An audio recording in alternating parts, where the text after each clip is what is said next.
अस्सलामुअलैकुम dear students. In my previous video मैंने आप लोगों को चैप्टर नंबर 13 की एक्सप्लेनेशन समझा दी थी और उसके हैंडआउट्स की वर्किंग भी आप लोगों ने कर ली है। अब इस वीक में मैं आप लोगों को चैप्टर नंबर 14 जो कि आप लोगों को हैंडआउट्स मिल जाएंगे इसके काम के, उसकी एक्सप्लेनेशन मैं आप लोगों को समझा रही हूँ। I got on to our ship, I carried the boat down to the water and got in. जो बोट जिम ने ली थी बैंगन की, उस बोट की ये बात कर रहा है कि वो पानी में लेकर गया। It was not easy to paddle at last I came to the ship. ये आसान नहीं था कि मैं चप्पू से उस शिप को चलाता। I cut the rope to the anchor and the ship move. मैंने उस रोप को, उस रस्सी को काटा ताकि शिप जो है वो मूव कर सके। I pull myself up on the rope so I could see through a window on to the ship. उसने कहा कि मैं शिप के ज़रिए जो है, उस रोप के ज़रिए जो है, मैं विंडो में, खिड़की में से देखना चाह रहा था। Israel hand and other pirates were fighting. मैंने देखा कि इज़राइल हैंड और दूसरे डाकू जो हैं वो आपस में लड़ रहे हैं। There were empty bottles all around the cabin. और उस कैबिन के अंदर, शिप्स के अंदर जो कमरे होते हैं उनको हम कैबिन्स कहते हैं, उन कैबिन के अंदर जो है वो खाली बोतलें पड़ी हुई थी। खाली बॉटल्स मतलब वो सब जो है वो ड्रंक थे, यानी उन्होंने शराब पी हुई थी। They are drunk and fighting. वो ड्रंक भी थे और वो लड़ भी रहे थे। आई थॉट, मैंने यही सोचा। They don't know the ship is moving. उनको ये भी नहीं पता चला कि शिप जो है वो मूव कर रही है। Then I look back to the island. मैंने पीछे मुड़कर आइलैंड की तरफ देखा। Oh no, the ship is moving nearer to the pirates. यानी शिप उस तरफ मूव कर रही है जहाँ पर पायरेट्स हैं। They will see the ship and they will see me. वो शिप को भी देख लेंगे और मुझे भी तलाश कर लेंगे। I jump back in to the Ben's boat. मैं दोबारा से बेंस की बोट पे गया and lay down on the bottom, और नीचे की तरफ छुप गया। I could here the pirates singing and laughing. मैं पायरेट्स की बातों को, उनके गानों को और उनके हंसने की आवाज़ों को अच्छे से सुन सकता था। They are drunk too. वो शराब भी पिए हुए थे। I lay there for a long time. I was tired and went to sleep. मैं काफ़ी देर तक वहीं नीचे बैठा रहा और फिर मुझे बैठे बैठे वहाँ पर नींद आ गई। It was light when I woke up. जब मैं उठा तो उजाला हो चुका था। I could not see the ship. I tried to paddle to the island but I couldn't. मुझे वहाँ पर अब वो शिप नज़र नहीं आई और मैंने कोशिश की कि मैं चप्पू चलाकर आइलैंड तक पहुँच जाऊँ, बट मैं नहीं कर सका। The waves were too big. क्योंकि वेव्स जो हैं, लहरें जो हैं वो बहुत बड़ी आ रही थी। I was afraid. मुझे डर लग रहा था। I will never get back to the island I thought. और मुझे लगा कि मैं कभी भी आइलैंड पर वापस नहीं जा सकूँगा। I lay down in the boat again and wanted to die. मैं दोबारा से बोट में बैठ गया और मैं चाह रहा था कि अब मैं मर जाऊँ, क्योंकि मेरे पास और कोई रास्ता नहीं था। But the little boat sail better without my help. लेकिन जो छोटी सी जो बोट थी बैंगन की, वो अपने वेट में हल्की होने की वजह से वेव्स जो कि तेज़ी से आ रही थी, वो खुद ब खुद जो है वो सेल होने लगी, यानी चलने लगी। Very slowly all by itself it came nearer to the island. Slowly slowly चलते चलते आइलैंड तक वो बोट पहुंच गई। दिस टूक अ long time and I was very thirsty. इसमें बहुत टाइम लग गया और मैं थर्स्टी हो गया, यानी मुझे प्यास लगने लगी। Suddenly I saw the ship in front of me. अचानक से मैंने शिप को जो है अपनी तरफ पाया। The sails were up but no one was steering it. It blew one way and then the other. Where were the two men? अब वो सोचता है कि वो दो आदमी कहाँ गए जो लड़ रहे थे। Perhaps they were drunk. Perhaps they had left the ship. या तो उन्होंने शराब पी ली होगी या फिर उन्होंने वो शिप छोड़कर चले। I began to paddle when I was close to the ship. I took hold of a rope on the side and jumped. मैंने दोबारा से चप्पू चलाना स्टार्ट किया ताकि मैं शिप के क्लोज हो सकूं। My little boat broke against the ship side. यानी एक तरफ से जो है मेरी शिप जो है वो टूट गई। मैं रस्सी पर चढ़ा। It was hard work but at last I got on to the deck. मैं रस्सी पर चढ़कर जो है डेक पर चढ़ गया। I quickly found some water and had a long drink. मैंने जो है वो पानी तलाश कर लिया। Then I look around the ship. और मैं शिप में आसपास देखने लगा। I found the two pirate near the ship's wheel. मैंने शिप के पहियों की तरफ जो है, व्हील्स की तरफ, दो पायरेट्स को देखा। One was dead. एक उसमें से मरा हुआ था। The other one Israel hand was hurt. और दूसरा इज़राइल हैंड जो था वो हर्ट था, यानी ज़ख्मी था। गुड मॉर्निंग मिस्टर हैंड आई सेड, मैंने मिस्टर हैंड को गुड मॉर्निंग कहा।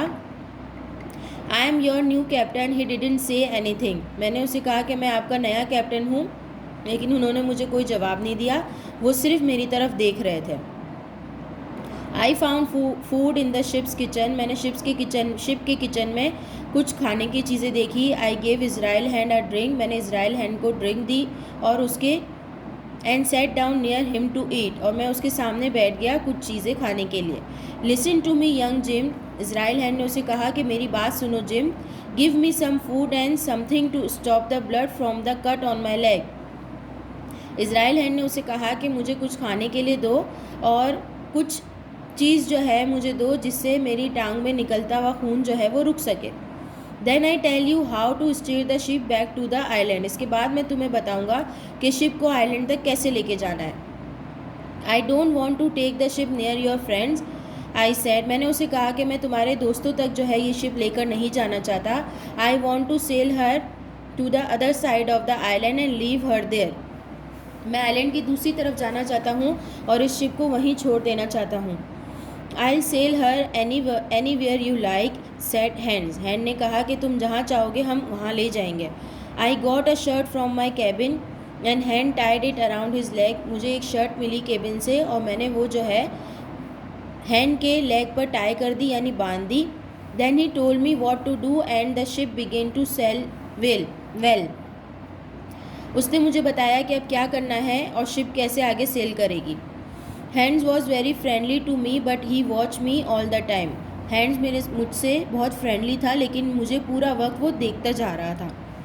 ही will try to trick me soon, मुझे ऐसा लग रहा था कि वो मुझसे जो है कोई ना कोई होशियारी करना ज़रूर चाह रहा है। Jim my friend can you bring me another drink, my leg hurt and it will help me said hand, hand ने कहा कि जिम क्या तुम मुझे एक और ड्रिंक दोगे। I began to walk down to the cabin, then I hide behind a door and watch him, he slowly stood up and walk to some rope, मैं छुपके से उसे केबिन से देख रहा था तो वो उठकर जो है आहिस्ता आहिस्ता वो उठा और वो रस्सी की तरफ गया। He put his hand under the rope and pulled out a knife, उसने रस्सी की मदद से जो है अपनी नाइफ निकाली। Then he went back to his place, और वो दोबारा से अपनी जगह पर चला गया। On the deck and sat down, now I knew he could move around, अब मुझे पता चल चुका था कि वो थोड़ा बहुत चल सकता है। He won't do anything now I thought, मैंने सोचा कि वो अब कुछ नहीं करेगा। He needs me to get the ship to the island but later he will try to kill me, और उसके बाद ये मुझे मार देगा। I sail the ship around the island and into a quiet bay, here I turn the ship, I wanted the front end to go into the sand on the beach, मैं चाह रहा था कि शिप का front side जो है वो मैं सैंड की तरफ ले जाऊँ। It was hard work for a minute, I forgot to watch Hand, मैं हैंड को देखना भूल गया। I heard a noise and look around, मुझे एक शोर सुनाई दिया और मैं आसपास देखने लगा। Hand was near to me and he had the knife in his hand, hand को मैंने अपने करीब पाया और उसके हाथ में छुरी थी यानी चाकू था। Suddenly he through himself at me, और उसने वो मेरी तरफ पॉइंट आउट कर दिया। I jump out of the way and pulled out one of my gun, मैंने वहाँ से जंप किया और अपने पास से मैंने एक गन निकाली। I tried to fire it at hands but nothing happen, मैंने जो है फायर करने की कोशिश की लेकिन कुछ भी नहीं हुआ। The gun was wet from when I was in Ben Gunn's boat, gun जो है वो गीली हो चुकी थी जब मैं बैनगन की बोट में था। आई टर्न एंड रन, मैं मुड़ा और भागना शुरू किया। ये आप लोगों का चैप्टर नंबर 14 था जिसकी एक्सप्लेनेशन मैं आप लोगों को दे चुकी हूँ। अब आपको क्या करना है, इसकी एक्टिविटीज़ जो है आप लोग बुक में ही कंप्लीट करेंगे। इसकी सीक्वेंसिंग देनी है, सीक्वेंसिंग का मतलब है आपको तरतीब देनी है। पिछले चैप्टर्स में भी आप लोग ये एक्टिविटी कर चुके हैं तो ये आप लोगों को होमवर्क में खुद डन करनी है। Then move towards the next page, ये ट्रू फॉल्स भी आपको खुद करने हैं होमवर्क में। Then put the correct word from the box, जो कंप्लीट द गैप्स है ये आप लोगों को खुद करना है। यहाँ तक आप लोगों की जो है वो बुक की वर्किंग है, नॉवेल की बुक की वर्किंग है, और इसकी चैप्टर नंबर 14 के हैंडआउट्स जो आपको दिए गए हैं उसकी आप लोग कॉपी में वर्किंग डन करेंगे। ये आप लोगों का चैप्टर नंबर 14 का हैंडआउट है। इसकी वर्किंग में मैंने आप लोगों को बता दिया है, जो जो काम आप लोगों को बुक में करने हैं उनके पेज नंबर्स मैंने मेंशन कर दिए हैं। आपको अपना काम कैसे स्टार्ट करना है, सबसे पहले आप अपना टाइटल पेज रेडी करेंगे। Chapter 14 I got on to a ship, इसका टाइटल पेज बनाने के बाद आप लोग क्वेश्चन आंसर से अपना काम शुरू करेंगे। क्वेश्चन नंबर 1, 2, बस इसके 2 क्वेश्चन हैं जो आप लोगों को अपनी कॉपी में डन करने हैं। ओके, यहाँ तक की वर्किंग डन करने के बाद नेक्स्ट वीडियो में हम आगे की चैप्टर्स की एक्सप्लेनेशन स्टार्ट करेंगे। टिल देन अल्लाह हाफिज़।